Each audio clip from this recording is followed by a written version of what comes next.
In science, I was thinking about this earlier today, and in science, we ask our students to learn about potential energy and kinetic energy. And it can sometimes be difficult to explore the concept of potential energy because we can't see it. But we can see an object in motion. So we can see that kinetic energy. And through the experience of seeing that and recognizing it, maybe that's what helps a child or helps us recognize how that object came to be in motion, to really understand its potential. So as we look at, how other people are acting and taking action, we can start to examine what's behind that, what actually helped them turn that potential into action. And so as we go into this third segment, that's really going to be very exciting. We're going to talk about how we unlock that action. We have two fantastic guests that are joining us. One is much, much closer to me now than the other. But we're going to start by welcoming Dr. Bert Tuga, who is the president of Philippine Normal University, a tireless champion for global citizenship education, and I think among the hardest working edu leaders that I know, designing and activating plans to sustain teacher education in the Philippines amidst the global pandemic. That is not an easy task. So welcome, Dr. Bert. Hello, good morning, Mark. Hello. It's nice to see you again, and good morning to all your viewers. Yes.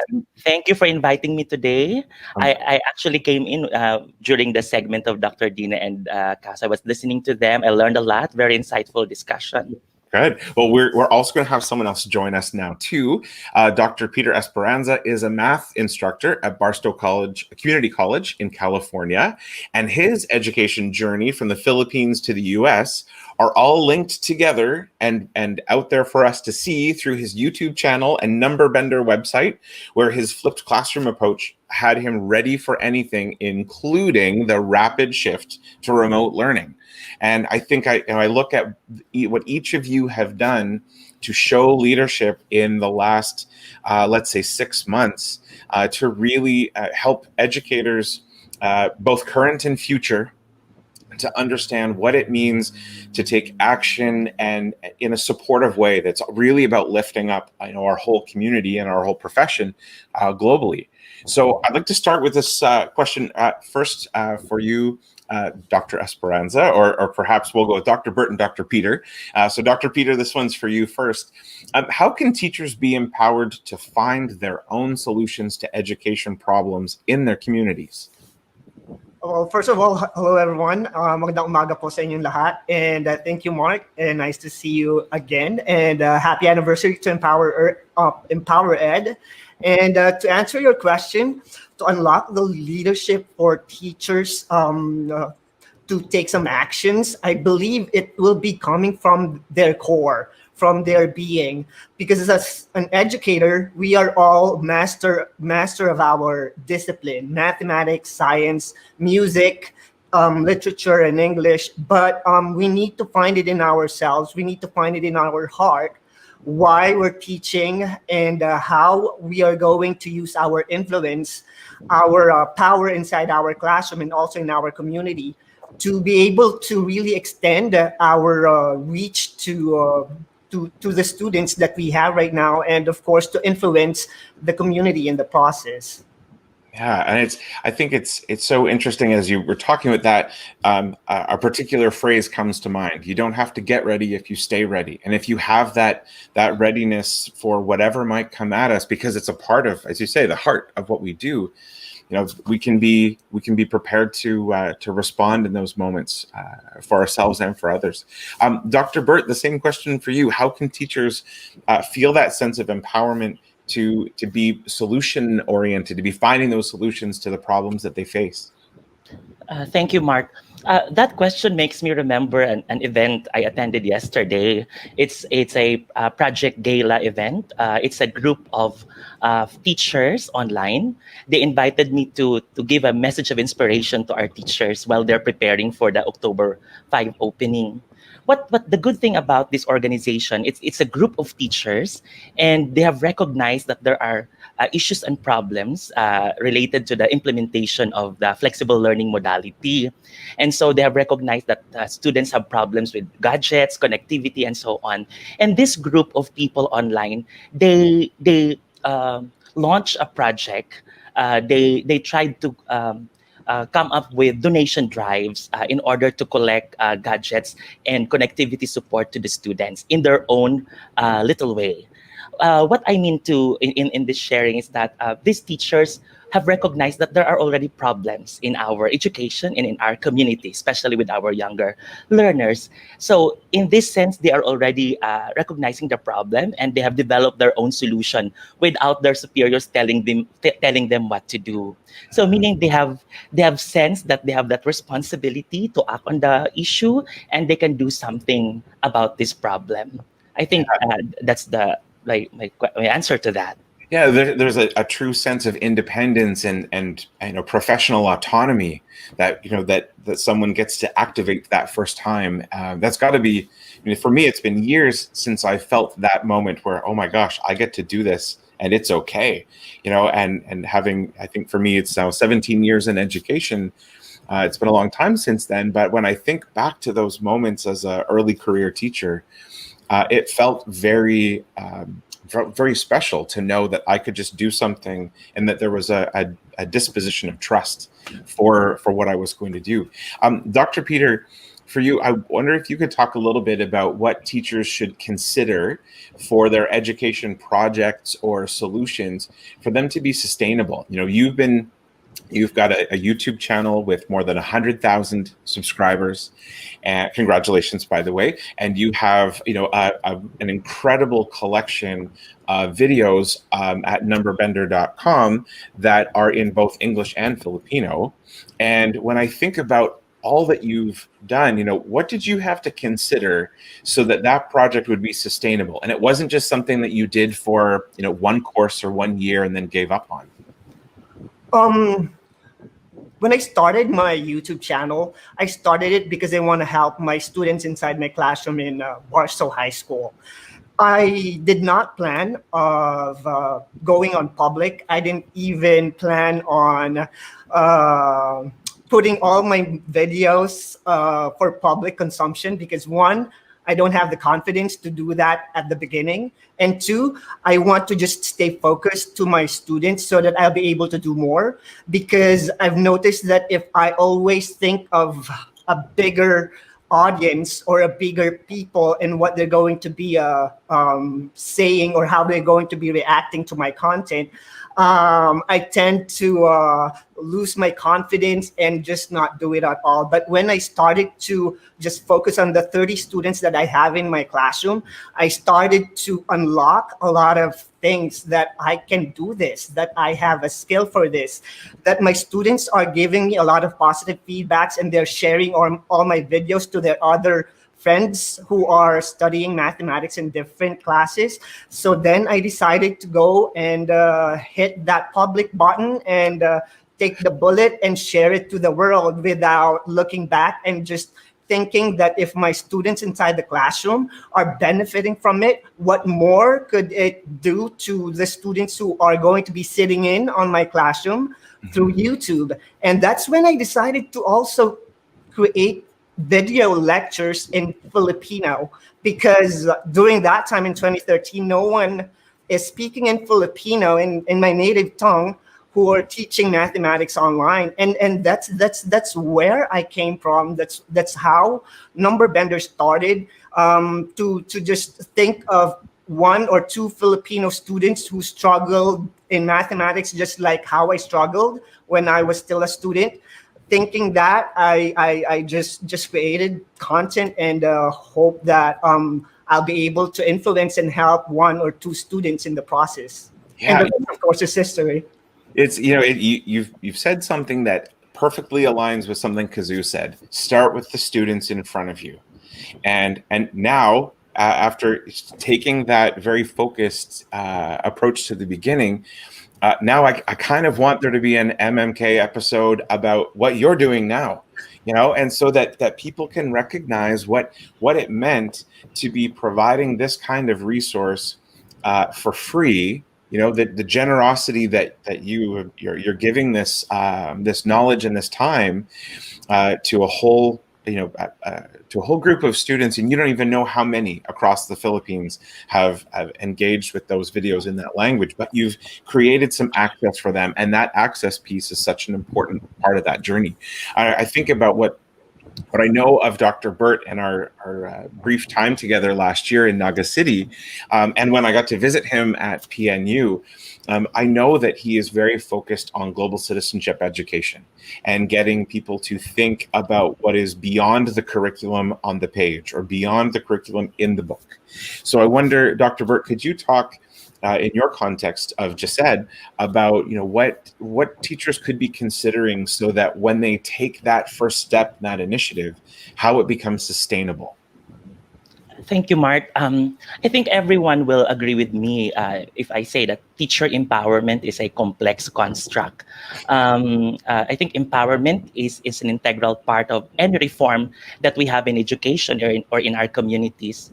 But while empowerment generally is associated with site-based management and shared decision-making, there are underlying dimensions of this construct that are varied and informative. And for me, in our experience with global citizenship education, I think teachers should consider different ideas for education projects or solutions to become sustainable in our communities. And one that I recognize is, of course, the degree of involvement in decision-making and their communities. I think it's important to highlight that when deciding to take an education project or solution in the community, one important consideration is to relate it to the participation of teachers in critical decisions that directly affect their work, their family, and their community.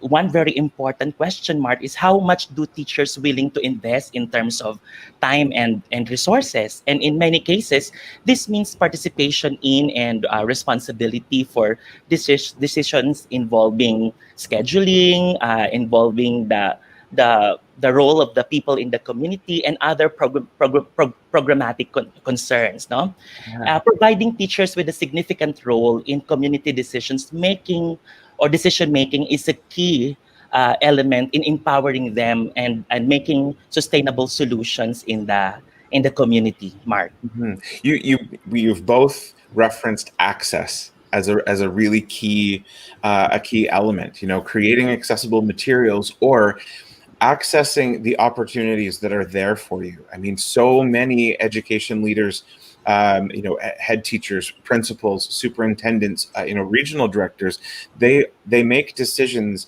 based on the feedback that they hear.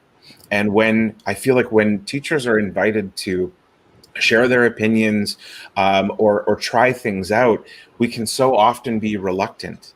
And if 5 times in a row a particular idea is passed on and doesn't go anywhere, that doesn't mean that someone's opinion is just no longer valid. It's just that there hasn't been that right moment yet, and keeping up the energy and the commitment that when it does work, it'll be great.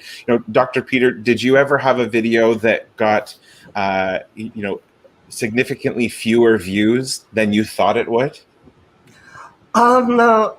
Well, there's a lot of them. I have like 800 plus videos, and most of them, yes.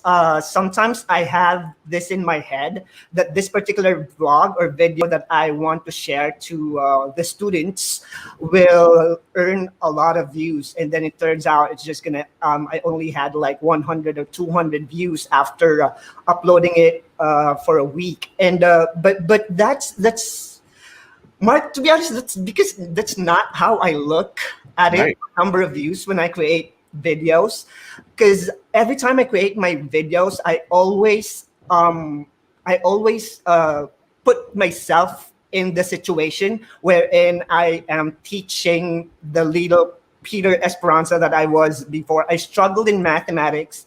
I cried so many times because I cannot, for the life of me, understand the language of mathematics growing up.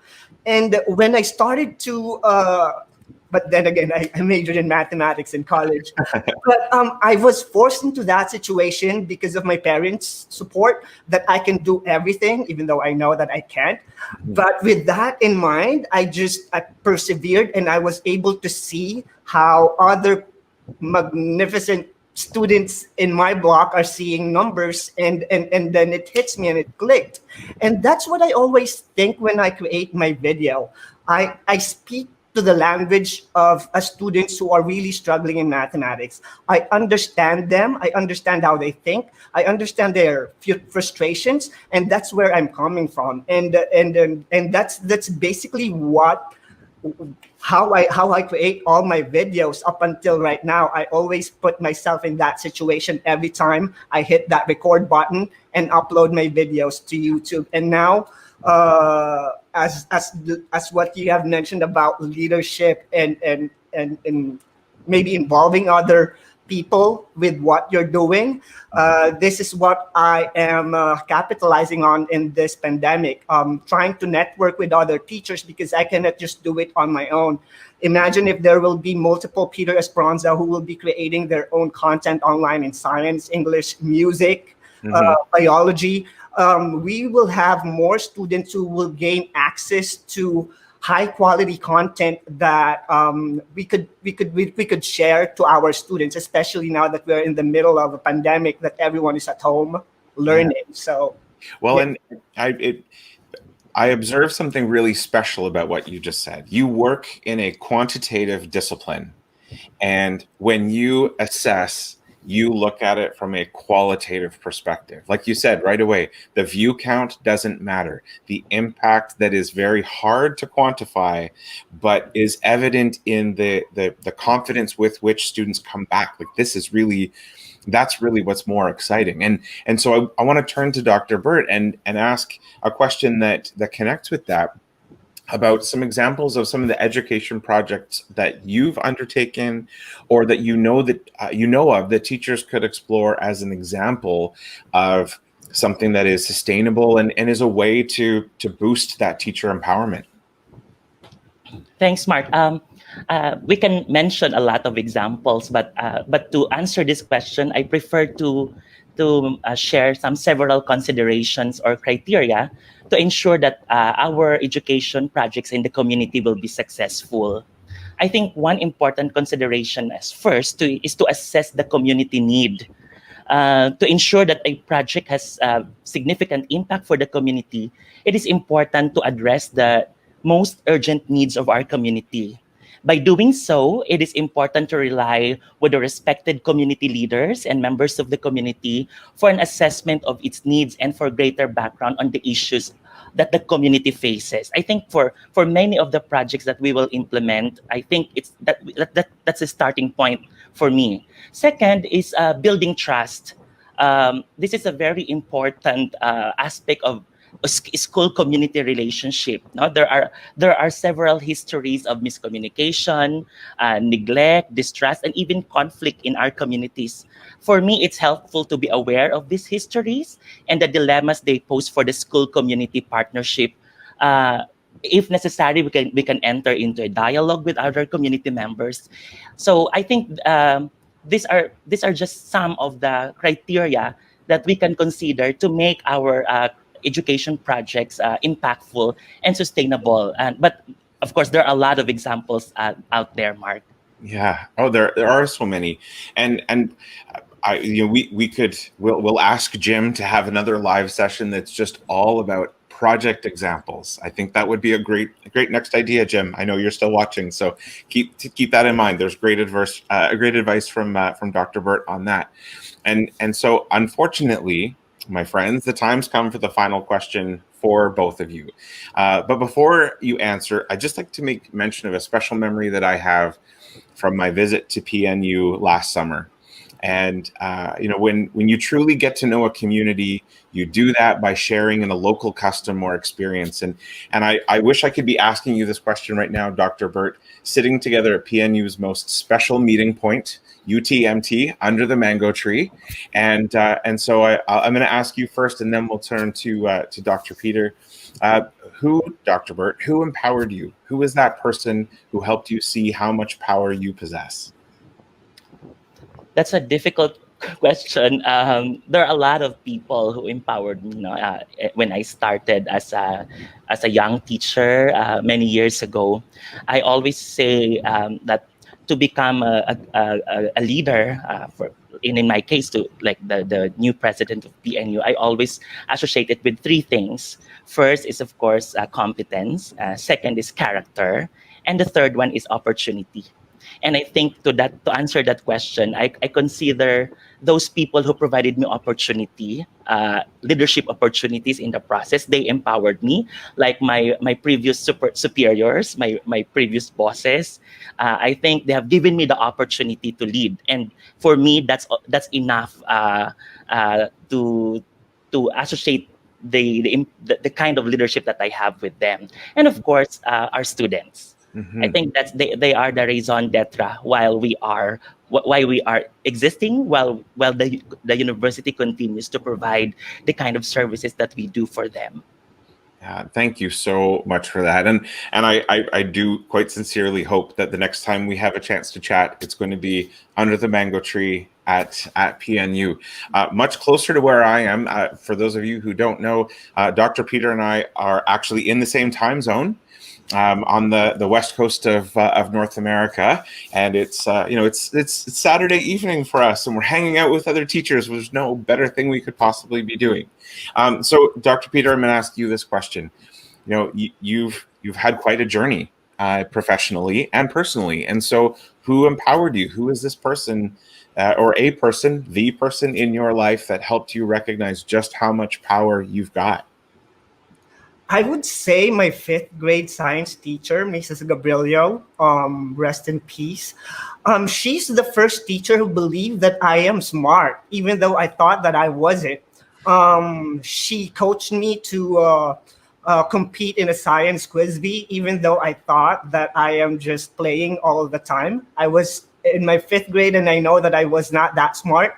And that's me coming as a teacher, that sometimes teachers believe more to our students than the students themselves. And that's who I am as an educator. I always believe and always push my students to be the best of what they can be, because if Mrs. Gabriela was able to groom me and make me believe that I have that power too, to my students too. Just tell them that they can. Yeah. It is so exciting to have asked this question to each of the guests that we've had in this session together, and to hear such similarities in the type of action that those people took to help us recognize that kind of power. I was challenged a little bit earlier to see if I would answer this same question. You should answer, Mark. As we close the session, I'm not gonna talk about maybe one person, but I will say there is one person who is the most recent to have helped me recognize I need to do more, I can do more, and there's still more power to unlock. And many of you who are watching will know of Ryan Homan in Bicol. And Ryan, the connection with him helped me remember why I'm in education, what I'm here to do, and helped me recognize that for years when I would say things like, oh, I'm just a music teacher, as if being just a music teacher is a little thing. I've gone on an airplane with 120 students for a week to Disneyland. There is no, I'm just a music teacher. That is a lot of work and responsibility. And in my connection with Ryan and his community, I've started to recognize, again, what it means to look differently at our own community, to look differently at the people that surround us, and recognize little things, big things in their character, and provide opportunity for them to explore that and to push that further. That helped me, and so at the same time, as I recognize Ryan, I will also recognize Jesus Ensalada and Ma'am Venus, who are and Wendell, can't forget Sir Wendell, who are the Global Teacher Prize family in the Philippines, and what they have shown me about working in a system that is very different than mine. It's helped me see how I can be making a difference in my own community just by looking at a colleague and understanding more about what they do and where they are. So I'm glad I could answer the question, and thank you for challenging me to answer it too. Thank you very much, Maraming Salamat, Dr. Bert. Thank you so much, Dr. Peter, for joining us.